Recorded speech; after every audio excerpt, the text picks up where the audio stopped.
நீங்க சாமி ரூம்ல வச்சு கொடுத்துட்டீங்கன்னா நல்லா இருக்கும். ரூம்ல வச்சு கொடுக்கறதா? ஏண்டி ரூம்ல வச்சு கொடுக்கறதுக்கு அந்த செக்க பெருசா போஸ்டர் மாதிரி ரெடி பண்ணி அதை கொடுக்கறதுக்கு பெரிய விமர்சையா ஏற்பாடு பண்ணிக்கிட்டு இருக்கோம். எதுக்கு அதை ரூம்ல வச்சு கொடுக்கணுங்க? போஸ் முதல்ல காவியா கழுத்துல தாலியை கட்டட்டும், அதுக்கப்புறம் அவங்க ரெண்டு பேருக்கும் கும்பிடு படம் வைப்பாங்கல்ல, அந்த மாதிரி வைக்கும் போது அண்ணன் அணியும் போய் போஸுக்கு இந்த 1 கோடி ரூபாயை கொடுத்து கும்பிடு படமா வைக்கட்டும். அதுக்குள்ள நீ எதுக்கு அவசரப்பட்டுக்கிட்டு இருக்க?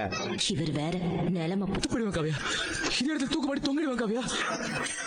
ப்ளீஸ் காவியா,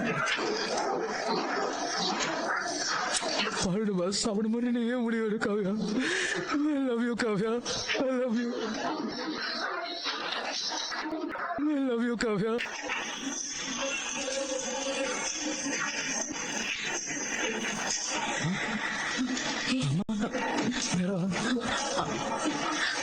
கதவு தட்டுறாங்கம்மா. யாரு? என்னமா என்னமா? ஷோ, இவன் வேற அந்த குடிகார பையன் நடேசன் தான் வந்திருக்கான். ஹலோ தூரம் சின்னமா. என்னமா என்ன நடேசா? சின்னமா ஒண்ணு மாப்பிளையா மனமேடையில வந்து உட்கார சொல்லிட்டாங்க. அதை சொல்லிட்டு போல அப்படிதான் வந்தேன். வீடு முழுக்க தேடிட்டு அவனோட போஸ் மேல எங்கிட்ட காணுமே. ஏன்பா போஸ் இங்கதான் இருக்கான். சின்னதா அவனுக்கு மேக்கப் போடணும்னு பண்ணிட்டு இருக்கான். என்னாச்சு? ஒரே டென்ஷனா இருக்கீங்க போல. ஒண்ணும் இல்லம்மா, கல்யாணம் நல்லபடியா நடக்கணும்ன்ற டென்ஷன் தான். ஓகே சரி ஆண்டி. இவ